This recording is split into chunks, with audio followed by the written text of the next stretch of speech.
तो पिछले एपिसोड में सिंगयू ने सिटी स्टार गार्ड को अपने सामने सरेंडर करने के लिए मजबूर कर दिया था, जिसके बाद अब वे सभी इसकी बात को मानने लगे थे। इसके बाद अगले सीन में हम देखते हैं कि सिंगयू कल्टीवेशन प्रैक्टिस कर रहा था और फाइनली आज वो यिन यांग रिल्म के तीसरे लेवल में पहुंच जाता है, जिसकी वजह से अब इसके हैवी स्वॉर्ड का वेट भी 3 लाख पाउंड पर पहुंच गया था। लेकिन हम देखते हैं कि असल में सिंगयू अभी भी चिंता में होता है, क्योंकि इसकी कल्टीवेशन भले ही यिन यांग रिल्म के तीसरे लेवल में पहुंच गई थी, लेकिन अभी भी निर्वाणा लेवल की कल्टीवेशन वाले प्रैक्टिशनर का सामना करना उतना आसान नहीं होगा, जिसकी वजह से सिंगयू किसी भी तरह से अपने कल्टीवेशन को भी बढ़ाना चाहता है। अब अगले सीन में हम 9 कोल्ड पैलेस का सीन देखते हैं, जहां पर लियू सियान किसी जगह पर बैठी होती है और हम देखते हैं कि उसकी मास्टर पीछे से उसके साथ में कुछ करने की कोशिश कर रही थी और वो लियू सियान के सिर के ऊपर अपने हाथ को लाती है। लेकिन फिर हमें पता चलता है कि यह तो सिंगयू का हेलुसिनेशन है और इस बात से वह बहुत ही ज्यादा परेशान होने लगा है, क्योंकि अब उसको ऐसे हेलुसिनेशन बार बार आने लगे हैं। अब इसकी वजह से सिंगयू बहुत ही ज्यादा परेशान हो जाता है, क्योंकि वह समझ गया था कि लियू सियान के साथ में कुछ होने वाला है और इसीलिए सिंगयू को अब उसकी चिंता होने लगी थी। जिसके बाद वो कहता है कि अब ऐसा लगता है कि इस मिस्ट्री को मुझे सॉल्व करना होगा और इसको सॉल्व करने के लिए मुझे 9 कोल्ड पैलेस में जाना होगा। इसके बाद सिंगयू अब इसके बारे में सोच ही रहा होता है, तभी इसी वक्त टियानचोंग और क्वान यू भी यहाँ पर आ जाते हैं, जिनको अचानक से यहाँ पर देख सिंगयू भी हैरान हो जाता है। लेकिन इस वक्त वो क्वान यू को देख बहुत ज्यादा हैरान होता है। तभी टियानचोंग सिंगयू से कहने लगता है कि मैं अभी अभी यानसिंग पास में से होकर आया हूँ, लेकिन इसके बाद भी तुमने मेरे ऊपर ध्यान नहीं दिया, जबकि तुम अपने इस छोटे से स्टूडेंट को इतने देर से घूर रहे हो। इसके बाद क्वान यू सिंगयू को ग्रीट करती है, जिसके बाद सिंगयू उससे पूछता है कि अचानक से तुम दोनों यहाँ पर क्यों आ गए। तब क्वान यू उसे बताती है कि मुझे अचानक से घबराहट महसूस होने लगी थी और उसके बाद मैंने सपने में देखा था कि आप खतरे में हैं, जिसकी वजह से मैं तुरंत ही होली स्टार सिटी में आ गई और यहाँ पर आते वक्त रास्ते में मुझे सीनियर टियानचोंग भी मिल गए, जिसके बाद मैं इनके साथ में ही यहाँ पर आ गई। अब क्वान यू के इस बात को सुनकर सिंगयू भी बहुत हैरान होता है और फिर सोचने लगता है कि मैंने एक प्लान बनाया था, लेकिन यहाँ की सिचुएशन तो सच में खतरनाक और अजीब होती जा रही है। और इसके बाद सिंगयू को समझ में नहीं आता कि क्वान यू को इसके बारे में ड्रीम कैसे आया। लेकिन तभी हम देखते हैं कि उसके पेरेंट्स भी यहाँ पर आ जाते हैं, जिनको यहाँ होली स्टार सिटी में हुई इंसिडेंट के बारे में पता चल चुका है, जिसकी वजह से हम देखते हैं कि मेंग्यान बहुत ही ज्यादा परेशान हो गई थी और वो सिंगयू से कहने लगती है कि मैंने सुना कि तुम्हें बहुत से सैनिकों ने घेर लिया था और इसके अलावा चारों फैमिली के मास्टर भी तुम्हें मारने के लिए आए हुए थे।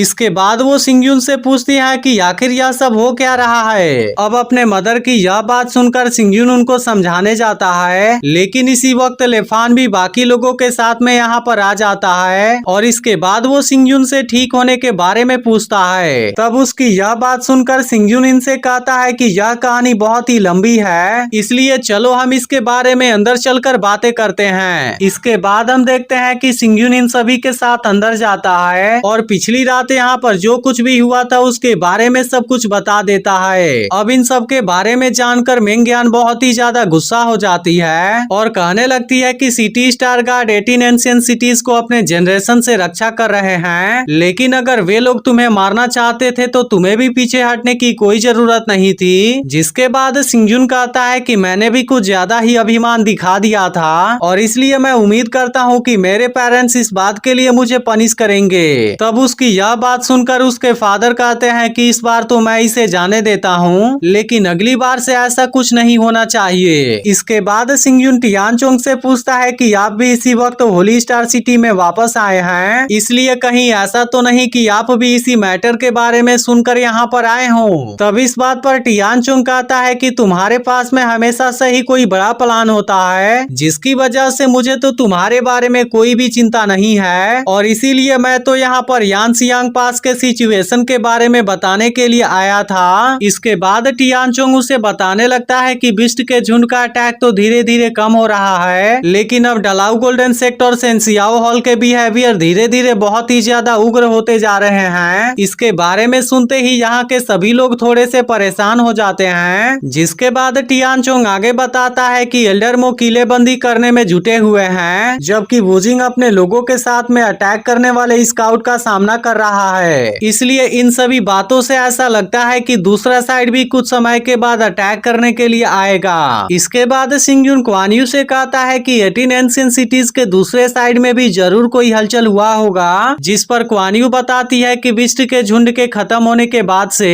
18 एंशिएंट सिटीज की पूरी पावर, विरासत और रिसोर्स अभी भी उनके हाथों में है, जिसकी वजह से ऐसा लगता है कि वांजियान पवेलियन उनके नजरों में कुछ भी नहीं है। अब उसकी यह बात सुनते ही लेफान बहुत ज्यादा गुस्सा हो जाता है और कहता है कि वे लोग तो धीरे धीरे और ज्यादा घमंडी होते जा रहे हैं। लेकिन तभी सिंगजुन कहता है कि मैंने इन 2 दिनों में आते हुए देखा है, इसलिए 3 दिनों के अंदर ही कोई ऐसा समय आएगा जो पावर के दोनों मास्टर का अंतिम दिन होगा। लेकिन तभी हम देखते हैं कि सिटी स्टार गार्ड यहाँ पर आ जाते हैं, जिनको असल में सिंगजुन ने ही यहाँ पर बुलाया हुआ था, क्योंकि इनके साथ में वो 18 डायनेस्टीज के सुधार के बारे में डिस्कस करना चाहता है। इसके बाद सिंगजुन इनसे कहने लगता है कि जब तुम सभी कल यहाँ पर आए थे, तुम उस वक्त सभी मिलकर मुझे मार देना चाहते थे, लेकिन फिर उसके बाद तुम सभी ने ऐसा करने से मना कर दिया, और इसके अलावा तो तुम सभी ने चारों फैमिली के मास्टर की बात मानने से भी इनकार कर दिया। इसलिए मैं भी जानना चाहता हूँ कि आखिर तुम सब ने ऐसा क्यों किया। तब उसकी यह बात सुनकर इसमें से एक गार्ड कहता है कि जब वॉर खत्म हुआ तब दोनों क्लैन बुरी तरह से जख्मी हो गए थे, जिसके बाद डलाउ गोल्डन सेक्ट और सेंसियाओ हॉल जासूसी करने लगे। इसलिए ऐसी सिचुएशन में आप वांजियान पवेलियन के पवेलियन मास्टर के रूप में एंशिएंट स्टार सेक्ट के ब्लड लाइन को कैरी करते हैं, और हमें पूरा विश्वास है कि केवल आप ही उन दोनों फोर्स को एक साथ में कर सकते हैं, जिसकी वजह से ही हमने आपके ऊपर अटैक करने से मना कर दिया। अब इसके इस बात को सुनकर सिंगजुन और टियानचोंग दोनों बहुत ही खुश होते हैं, लेकिन इसके बाद सिंगजुन कहता है कि अभी भी किसी को जोड़ने की जरूरत है। इसके बाद हम देखते हैं कि सिंगजुन एक सिटी स्टार गार्ड के पास में आता है और उससे कहता है कि मैंने देखा कि अभी अभी तुमने अपना टालने की दशा में अपना सिर हिलाया, जिसकी वजह से मुझे लगता है कि तुम्हारे पास में कोई अलग ओपिनियन होगा, और इसीलिए सिंगजुन अब उस गार्ड से इसके बारे में बताने के लिए कहता है। अब सिंगजुन की यह बात सुनकर गार्ड अपनी बात को कहने के लिए रेडी हो जाता है और फिर इन सभी से कहने लगता है कि आने वाले समय में एक बहुत ही भयंकर बैटल होगा, इसलिए मैं कभी कभी सोचता हूँ कि यह क्लैन का विशाल एरिया एक में हो जाएगा,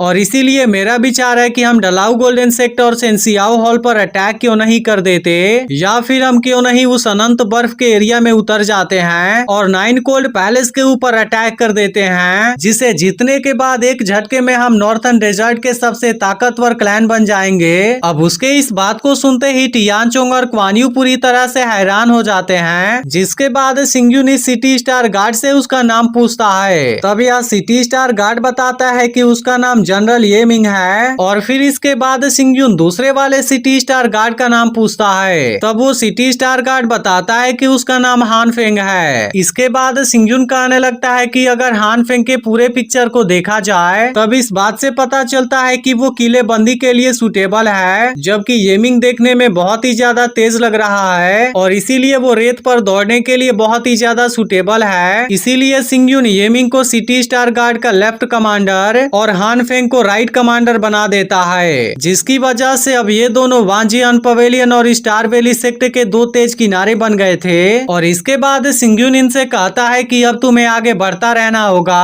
और हम नॉर्थर्न डेजर्ट को पूरी तरह से एक में कर देंगे। अब सिंगजुन की यह बात सुनकर येमिंग कहता है कि मैं कभी भी आपके उम्मीद को फेल नहीं होने दूंगा, और इसके बाद हान फेंग भी सिंगजुन से वादा करता है कि वो उसे कभी भी निराश नहीं होने देगा। इसके बाद सिंगजुन इन सभी से कहता है कि अब तो तुम सभी पूरी तरह से रिकवर हो गए हो, इसीलिए अब हम 3 दिन के अंदर 18 डायनेस्टीज को सही करने के लिए तुरंत ही निकलने वाले हैं। जिसके बाद हम देखते हैं कि ये सिटी स्टार गार्ड भी इसके लिए रेडी हो जाते हैं, और इसके तुरंत बाद ये सभी यहाँ से चले जाते हैं। इसके बाद मिंगयान सिंगजुन से कहने लगती है कि ये 18 जनरल्स बहुत ही ज्यादा वफादार हैं, जिसकी वजह से वो 18 डायनेस्टीज में होने वाले हर एक प्रॉब्लम को पूरी तरह से शांत कर देंगे। लेकिन तभी इस पर टियानचोंग कहता है कि यह तो केवल अभी शुरुआत है, लेकिन डलाउ गोल्डन सेक्ट और सेंसियाओ हॉल के अटैक को कैसे रोकना है सबसे बड़ी बात यह है। जिसके बाद सिंगजुन अपने फादर से 8 टैलेंटेड लोगों को सेलेक्ट करने के लिए कहता है, जिसके बाद वो एक साथ में 18 डायनेस्टीज में जाएंगे। अब इसकी यह बात सुनकर उसके उसके फादर भी इसके लिए रेडी हो जाते हैं। लेकिन असल में यह काम उतना भी आसान नहीं होने वाला था, जिसकी वजह से लेफान भी इसके फादर के साथ में जाने का डिसाइड करता है। लेकिन तभी हम देखते हैं कि सिंगजुन क्वान यू को किसी बात की वजह से रोकता है, जिसके बाद क्वान यू सिंगजुन से इसकी वजह पूछती है और इसके बाद वो उसे एक स्क्रॉल ले जाने के लिए भी कहता है, जिसके अंदर उसने सुधार करने के लिए कुछ रिकॉर्ड बनाए हुए थे और इसीलिए वो कहता है कि जब तक हम वापस लौटेंगे उस वक्त हमारे पास लोगों का पूरा सपोर्ट होगा। इसके बाद क्वान यू अपने काम की जिम्मेदारी लेकर यहाँ से चली जाती है। लेकिन अब क्वान यू उसके मिस्टीरियस स्पिरिट ट्रांसफॉर्मेशन टेक्निक को देख हैरान हो गया था और कहने लगता है कि क्वान यू ने जब से 9-tailed immortal fox martial spirit लिया है तब से उसकी कल्टीवेशन प्रोग्रेस बहुत ही तेज हो गई है और इसके अलावा उसका ऑरा इतना पावरफुल हो गया है कि वो हेवन और अर्थ के पावर को भी रेजोनेट कर सकता है। लेकिन असल में सिंगजुन भी नहीं जानता है कि यह चीज क्वान यू के लिए कोई ब्लेसिंग होगी या फिर यह चीज उसके लिए कर्स बन जाएगा। जिसके बाद यह एपिसोड यहीं पर एंड हो जाता है। तो अगर यह वीडियो अच्छी लगी हो तो लाइक जरूर कर देना और अगर आपने इसके पिछले एपिसोड को मिस कर दिया हो तो लेफ्ट वाली वीडियो जरूर देख लेना।